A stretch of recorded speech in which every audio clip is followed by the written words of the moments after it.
Did you watch last night's TCU game? Yeah, I And watched. what do you think of the league after watching that? I watched both games last night. Iowa State OU was a great game, and then the TCU Baylor game was a high-level game. I mean, that was some good ball, and I thought Baylor was obviously great the first half, and TCU was fantastic the second half. So it was a great game to watch. Guys making plays. Zuby's been getting more minutes as of late. I guess what's behind that? What's he doing to earn that for you?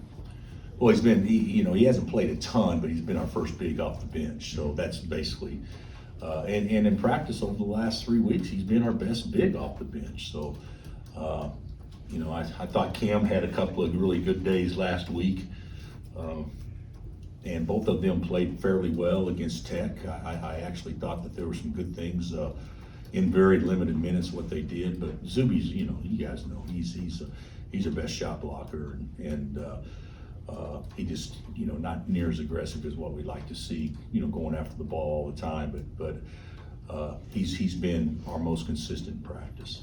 And then also just any update on Joe and his status ahead of? No, I haven't seen Joe since the game, so I didn't see Joe yesterday. So Bill said he's making progress, and we knew all along it was day to day. So hopefully he'll be able to practice.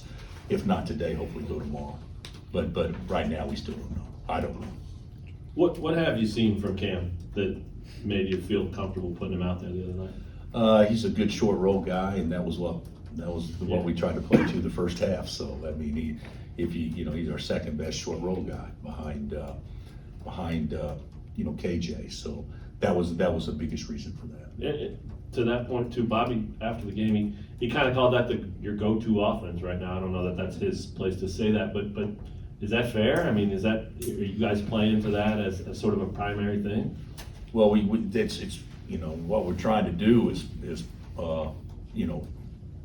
drive and force help, and if that's what teams give us, then that's what we want to try to play to. But depending on how people guard ball screens, that's what we should try to play to. We're not great at it yet, but we're getting better.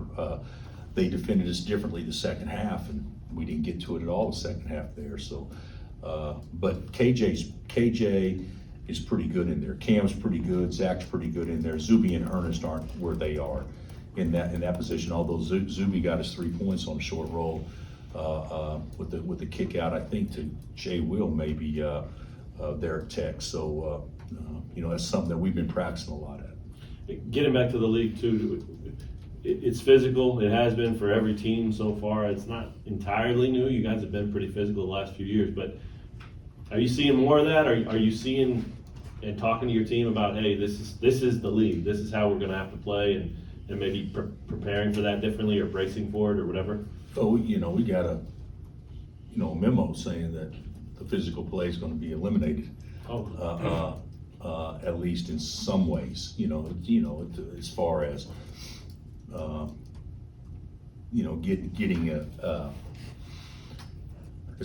getting the first guilty person that's creating the physical play, and that's happened every year. I mean, that's not a big deal to give memo, because I think every year midway point in the season we kind of get away from the emphasis the way it was intended to now the game's kind of settling in. Now we need to make sure it doesn't get any more physical, so let's get it back under control, that kind of stuff. But guys, I mean, we shot 14 free throws in 2 games. I mean, we haven't got to the free throw line at all. So the way I look at it, and our teams have shot quite a bit more than our opponents, and I'm not saying anything about officiating, but we got to find a way to get to the free throw line, and the way that you do that if you play the way we play is to drive it. So hopefully, we can become better at that. But the reality, I haven't felt, and you guys know better than me because you watch it, and I see it every day, so I don't probably notice it as much as what you guys do. I haven't felt it being ridiculously physical. Sure. I have not.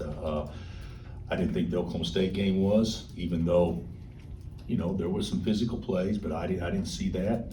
And I certainly didn't think the Texas Tech game was, even though there's some physical plays. People tell me after the game, man, that was a very physical game. And to be honest with you, I did not feel that, coaching the game. But because I guess I'm just so used to, that's just the way the game is, in today's game. KJ did. KJ did? Okay. But I wanted to ask one more thing about that too. If KJ should, because he's 6'6" guard and 7 foot. Exactly. That's a little different for him. Yeah. If that, whether the memo works or it changes or not, do you look long range, and say, okay, if this is what our league is and there's going to be battles like that and they're going to let them play, do you worry about postseason and how that could prepare you guys for different crews? I think it's the job of the officials, to be honest with you, and Curtis, to make sure that the game's called the way they want the game called in the tournament. And to be honest with you, we got we got good officials, the best officials in our league working it. So I haven't felt it the way that maybe you guys have felt it or seen it. But I'm just talking about the sample size is 2 games for me, where if you watch the sample size of being 10 games so far in our league, it may feel different for other coaches. Now that you have the premier three-point shooter in Big 12 conference play, your three-point shooting numbers are actually going up, 38%. And you got Bobby and Joe who've come in with some success there. But just talk about this team's ability to knock down the three. Well, Juan obviously is 7 for 7. So it's we thought all along, going into the season, that this team, for us to be a good team, we're going to probably have to shoot a fairly high percentage of threes. The negative is that in our league so far, the 2 games in which we shot the three very well, our opponents have shot it just as well. We're 46.8% and our opponents are 46%. So it's not like it's been a huge advantage for us being a good 3-point shooting team, because we haven't guarded the arc at all up until this point in the first 2 games. So, but to your point, Dave, it's going to go down. You're not going to shoot 47% as a team over the course of a league play, but it's got to go down on the other end too. We've got to do a better job defending the arc, and certainly in the first 2 games, even though you go back and look at it, those 2 or 3 that Banner and Tatum threw in, those are shots you want the other team to take under most circumstances, unless they're O'Bannon and Tatum in those particular moments. We didn't do a good job against Okie State at all, in my opinion, defending the arc. But we defended it better than our percentages show. But we got to get better at that. Got to. I know before you mentioned that this is kind of the style of West Virginia team that Huggins has been trying to build, and Jalen called it, a really tough place to play and just overall very physical overall. What one tape have you seen from this West Virginia team that you kind of expect going in? What do I expect going in? Yeah. Well, it's the same thing. They're plus 10.5 rebounding in the 2 games in the league. They always rebound the ball. They always, if they don't press, they always pressure. They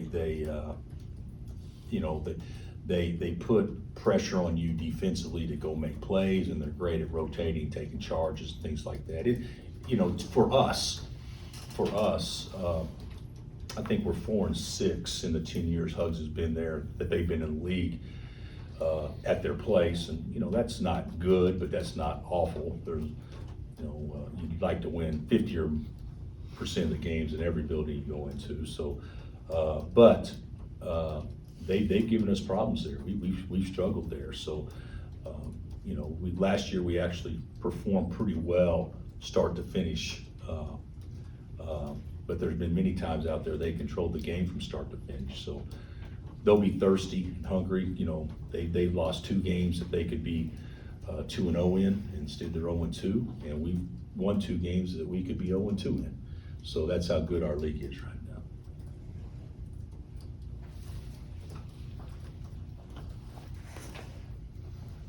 I'm curious with Bobby, what have you thought about his level of play, or maybe getting more comfortable since he had the hamstring injury? Oh yeah, Bobby's been good. He's been a much needed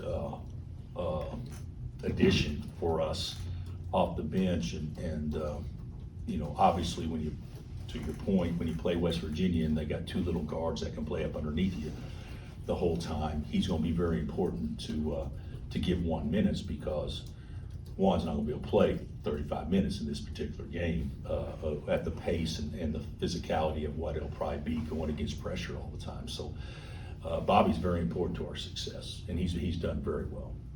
And what do you think about the two guard lineups you've done with Bobby and DeJuan on the floor? How do you feel like that's evolved this season so far? I think we've done fine. It's not exactly playing Frank and Devontae back there, where, both of them, can get 20 or 25 in the game. But they both play to their strengths pretty well together. I think they like playing together. And certainly I look at Bobby as a valuable piece to allow Juan to stay a little fresh. You go back over time and you look at when Juan has been careless or screwed some things up, it's usually because he hadn't had a sub. And so hopefully that'll help us down the road, getting him out more, because, you're gonna have to have him in there late. I think the last 3 times you guys won in Morgantown last year, you guys win the title. 2020, obviously the COVID canceled the year, but would have been probably #1 seed. And then 2018 when you made a Final Four. Is that just coincidence, or does it kind of speak to when you can win in there, it usually means you got a pretty good team? Well, it's coincidence, because if you go back and look at the times we've lost there, we've been a #1 seed in the NCAA tournament, majority of the times that we lost there too. So I would say that we're probably reading into it a little bit too much. But now that you've said it, let's go win there. Okay, so maybe that'll bode well for us down the road. Were you able to speak with Huggins after he was inducted? And what do you think of his induction? Was that long overdue? I've talked to Hugs too many times since he was inducted, because that was back in September, if I'm not mistaken. But anybody that's won that many games as Hugs has, and he's won over 900 games, and that's with taking a year off and some other stuff. He's been absolutely great for our sport, and you guys know how I feel about him. I don't want to give him too much credit, but certainly he's been a huge addition to our league, both when he was at K-State and obviously at West Virginia. You helped him raise a ton of money. Has he asked you to come back again this year? No, he went, first of all, I didn't help him. He did that. They did that all on their own. I was able to provide entertainment by being a punching bag at the time in which I was there. So, which I'm sure that, he's very grateful for that. And the price was very cheap for me to offer to do that. But I think he's got Charles coming back this year. So he told me the other day he's got Charles, so whatever we raised last year, he'll kill it this year. How would you grade your team's performance in terms of Big 12 play, right? It's small sample size, long season.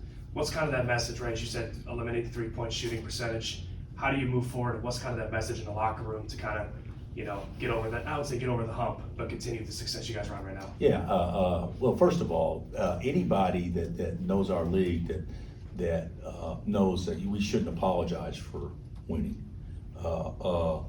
I don't think that anytime you go on the road and you win, I think it's a great win in our league, and even the same at home. I mean, when you look at Texas Tech, they're 0-2. They could have beat us. They could have beat TCU at TCU. I mean, that's the type of league it is, and so 1 week can make a huge difference in momentum and standing and all that. But my message to the team is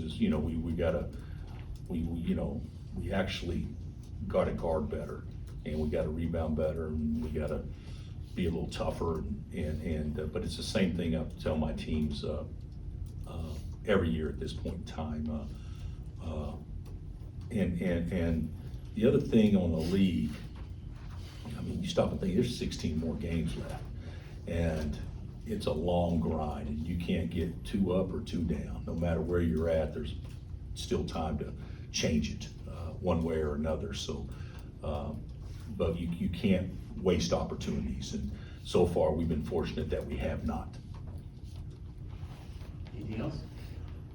Thanks, Coop.